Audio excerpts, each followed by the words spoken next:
وطن پارٹی ملی رہبر آفتاب احمد خان شیرپور شیر پختونخوا سکندر حیات خان شیرپور کارکنان قومی وطن پارٹی اعوذ باللہ من الشیطان الرجیم بسم اللہ الرحمن الرحیم صدر اجلاس عزیز الرحمان خان سٹیج میں موجود قومی وطن پارٹی مشر الحاج محمد ہاشم خان صاحب قومی وطن پارٹی ضلع جنرل سیکرٹری مفتی افتخار صاحب ضلع سینئر وائس چیئرمین کیسر جمال خان 58 حلقے چیئرمین طارق خان ستاسو ټولو ډیر زیات مشکور یم چې تاسو په دې لنډ تنګ وخت کې دلته کې راجمع شوئ او موږ سره په دې غونډه کې شریک شوئ. کومو ملګرو چې شمولیت اختیار کو پای کې خصوصا عزیز الرحمان خان، ظاهر الرحمان خان، تاج محمد خان، حاجی مختیار صاحب، پرویز خان، سبزلی خان او د هغوی سره ګڼ شمېر نور کم چې مشران دي، کم ځوانان دي، هغوی ته زه د خپل رخه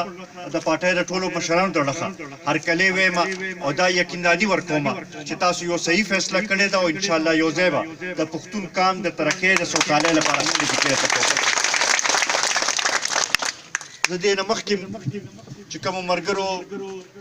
د کیسر جمال خان په ځای کې شمولیت اختیار کړو د هغوی هم ډېر زیات مشکور یم. بنیادي طور باندې دا دعوت هغوی را کړو او هغوی دا غوښتلو چې موږ دلته کې راشو او تاسو سره دلته کې مخاطب شو، تاسو سره دلته کې دا یو څو خبرې وکړو. په دې ډېر زیات خوشحاله شو چې نن د پی ټي آی نه موږ سره کسان شامل شو او دا دې خواته اشاره کوي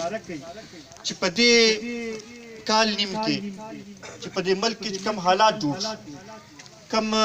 طریقې سره چې ګرانی رااله، کم طریقې سره چې د بیروزګارۍ کې اضافه وشوه، کم طریقې سره چې د خلکو په تکلیفاتو کې اضافه شوې ده، نو هغې نه دا اوس اندازه کېږي چې خلک د پی ټي آی نه بیزاره شوي دي. هغوی چې کمې وعدې کړې وې، کومو خبرو باندې د قوم نه ووټ اخیستی و، نن هغه خبرو نه هغوی رستو شوي دي او خلک چې دی هغوی اوس پوه شوي دي چې پی ټي آی سره د دې قوم د مسلو حل نشته. دې مسلو حل چې دی هغه به صحیح سیاسي قیادت مسلو حل وباسلی شي او بیا خصوصا د پښتنو د مسلو حل چې دی هغه واحد او واحد ملی رهبر جناب آفتاب احمد خان شیرپور سره او قومي وطن پارټۍ سره. عزتمندو، نن پې کې د پی ټي آی حکومت راغلی و، نو هغه وخت کې به هم دوی ویل چې موږ سره د ټولو مسلو حل دی. بیا به یې دا بانه جوړوله چې یاره مرکزي حکومت چونکې موږ سره د بل پارټۍ دی او هغه موږ سره تعاون نه کوي، نو زموږ ځکه مسایل نشو حل کولی. د تیر د 2018 چې کوم الیکشن وشو، خلکو خو له دا ګیله نه ده ختمه کړې، ځکه چې الیکشن نو سلیکشن و او د هغې وضاحت اوس خاص کر چې دا کوم ډپټي سپیکر الیکشن دغه چې راغی چې 15,000 جعلي ووټونه د هغه په حلقې کې ووتل، زما خیال هغه هم ثابته شو چې هغه الیکشن څه قسمه شي و. خو دوی ته هغه ګیلې روکه شوه او هغه موقع ورته میلاو شوه چې مرکز کې به د دې حکومت راغلی. امدا به دوی وایي چې موږ سره ټولو مسلو حل شته او یو ځله تاسو عمران خان دې کرسۍ باندې کښېنوئ او بیا تاسو ګورئ چې د دې ملک دا حالات څنګه بدلېږي. معاشي مشکلات به ختمیږي، قرضې به ختمیږي، کرپشن به ختمیږي، خلکو ترقي به کېږي، خلک چې دی د هغوی مسایل به حل کېږي. دا د یو نیم کال تېر شو. هغه کس چې چا وې چې که آی ایم ایف ته زه لاړم نو زه به خودکشي وکړم. د آی ایم ایف پروګرام د آی ایم ایف نه یې قرضه واخیستل. په دې یو نیم کال کې د تېرو 15 کالو نه زیاته قرضه واخیستلی شوه. ګرانۍ کې دومره اضافه شوې ده چې زما خیال هر یو کس دې ته حیراني چېرې دا 2 وخت روټۍ به زه خپل بچو له څنګه را پیدا کوم او بیا د میاشت په آخر کې چې کله د بیلونو دا وخت راشي نو بیا دې ته حیراني چې یاره د بجلۍ دا بیل به څنګه ورکوم او د ګیس دا بیل به څنګه ورکوم دا نور بیلونه به زه څنګه سرته رسوم او ښکاري نه چې په دې کې څه کمې به راځي د چین نه قرضه واخیستلې شوه د سعودي نه پیسې واخیستلې شوې د قطر نه پیسې واخیستلې شوې خو اوسه پورې موږ ته څه ترقي نه ښکاري که وګوره ترقیاتي عمل بلکل رکاو شوی دی او بله ورځ ستاسو د دې علاقې یو ایم پي راسره ملو شو نو ما ورته ویل چې بهی څنګه څه ترقیاتي کارونه م شروع کړل څه دغه م شروع کړل راته وایي چې یاره خدای دې تا سره ښه وکړي ستا دا وخت هغه منصوبې منظورې پرتې دي هغې باندې لږ ډېر مونږ کار دغه کوو نور خو هېڅ قسمه دغه نن دوی کې هغه اهلیت نشته چې د مسلو حل وباسي صوبایي حکومت خو که وګوره نو داسې اړو ښکاري چې صوبایي حکومت موجود دی زمونږ وزیر اعلی صاحب زما خیال اوسه پورې چا داسې نه لیدلی چې هغه څه داسې لویه منصوبه شروع کړي څه لوی داسې کار یې کړي څه دغه کړي او بله ورځ زما خیال چې څه ډېر دغه نه پسته راپاڅېدلي نو مولانا صاحب خلاف یې هغه تقریر یو کړی دی دغه زما خیال لومړنی دغه یې ښکاري چې څه عمل چې دغه نور خو د هغه د طرفه د عوامو د مسایلو حل چې دغه نه ښکاري هغه حکومت چې چا به وی چې احتجاج د هر چا حق دی او هغه حکومت چې هغه دا وایي چې مونږ د 126 ورځې مونږ درنه ورکړې وه د هغې په نتیجه کې مونږ وجود کې راغلي وو نن بل هېڅ قسمه احتجاج نه برداشت کوي که هغه د غټه سطح باندې که ملکي سطح باندې کم د JUI طرفه دا کم ازادي مارش روان دی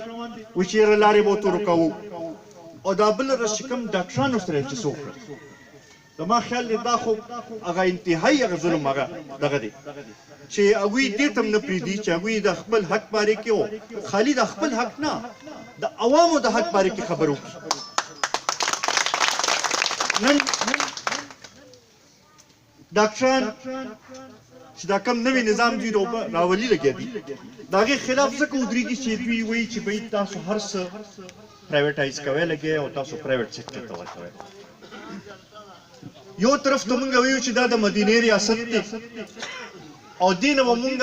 ویلفیر سټیټ جوړو فلاحي ریاست به جوړو او بل خواته هغه ذمواري چې کوم د ریاست ذمواري ده چې د خلکو بنیادي صحت سهولت چې دی چې هغه له مونږ ورکو هغه مونږ وایو چې یاره دا پرایویټ خلکو له ورکو او دې نه د دوی پیسې پیدا کوي او د غریبانو وسوک هغه لحاظ سره څوک تپوس نه کوي او بله ورځ ډاکټران راغلي او د هغوی وفد دی باندې خبرې کولې یو ډاکټر ما ته وایي چې دې یو ټسټ چې یاد کړو چې یاره زما د علاقې یو غریب کس راغلی او ما ته پته وه چې دې دا ټسټ اوس نه لري وایي چې ما LRH ته کال وکړو نو هغوی وایي چې دا ټسټ په مخکې مونږ په 3000 روپو کړو وایي چې هغه چې ما دغه وکړو نو هغه ما ته وایي چې 12000 روپو کې به دا ټسټ کړي پرایویټ مې چې تپوس وکړو نو هغوی وویل چې یاره څه 10,000 کې به دا کېږي وایي چې اخر کې مې کویت هسپتال ته کال وکړو وایي چې هغوی راته ویل چې دا 15,000 کې به دا دغه وکړو نو وایي چې هغې سره مې ورله خبر وکړو هغه مې ورله روان کړو نو چې دې ته حل راشي چې سرکاري هغه هسپتالونه چې کوم د غریبانو د استعمال لپاره دي چې هغې ته زمونږ د خلکو امداد دغه وي چې یاره دغې ځای کې به زمونږ علاج وشي چې هغې قیمتونه دې ځای ته ورسي چې هغه د غریب د وسه پار وځي بیا به دا غریبانان کم ځای ته ځي د مدینې ریاست دې ته وایي فلاحي ریاست دې ته وایي چې ته د عوامو نه هغه بنیادي حق هم واخلې دغه شان ته که وګورې د کروڑ نوکرو ذکر کړو دلته کې ځوانان ناست دي ډېرو ځوانانو په دې باندې ورله ووټ ورکړو چې یاره دې وایي چې 1 کروڑ نوکرۍ به زه ورکوم په دې 1.5 کال کې نوکري خو زما خیال نه ده خو تقریبا 1 کروڑ خلک یې بېروزګاره ضرور کړل او هغه یو څو نوکرۍ که راغلي وې نو هغه ستاسو د دې علاقې چې کوم وزیر صاحب دی چې هغه پکې څه کړي دي زما خیال ما ته نور ذکر کولو ضرورت نشته هغه تاسو ته پته ده عزتمندو خلک اوس په دې خبرې پوهېږي چې څوک به د باندې په زور الیکشن به مو ګټي، څوک به دې په زوره په دې اسمبلی کې کیم نه وي، څوک به د حکومت به هم درکړي. خو دا حکومت چلول دا د هر چا د وس کار نه دی. دا تجربه غواړي، دا داسې کس غواړي چې هغه ایمانداره وي، هغه په اخلاص مند وي او د خلکو په مسلو باندې هم چې پوهېږي چې د خلکو مسلو حل روباسلی شي. نن چې د پښتنو کې مایوسي کې اضافه کېږي لکه دغه په دې معنی چې د پښتنو صحیح نمایندګي موجود نه ده په اسمبلو کې. او همدغه زمونږ پروګرام دی چې مونږ دې لپاره وتلي چې د پښتنو دا مایوسي لرې کړو او ټولو پښتنو ته دا ووایو چې که اسمبلو کې مونږ موجود نه یو هغه په خپل ځای دا سیاست مونږ څوک نشي اګیستلی، د خلکو لپاره اواز اوچتول چې دا مونږ څوک نشي اګیستی، مونږ دې نه څوک نشي روکولی چې مونږ د خلکو او خاص کر د پښتنو د مسایلو لپاره بل روزو او خپل جدوجہد وکړو. جناب آفتاب احمد خان شیرپو طرفه دا پیغام مونږ تاسو ته وروړی دی چې راځئ ټول پښتانه سره رايوځای شو او د پښتنو په سیمه باندې دا کم اور چې لګېدلی دلته کې چې دا کمه وینه تویږي لګیا ده، دلته کې چې دا کم مسایل دي، کم غربت دی، کم دلته کې د مشکلاتو کې روزانه چې کم اضافه کېږي لګیا ده، کمه ګراني ده، د دې خلاف راځئ چې ټول رايوځای شو او اتفاق سره د دې خلاف جدوجہد وکړو او د دې مسلو حل چې دی هغه روباسو. زه یو ځل بیا د عزیز الرحمن خان چې د دې اجلاس صدارت هم کوي او ستاسو هغه لحاظ سره نمایندګي کوي، نو د هغوی شکریه ادا کوم،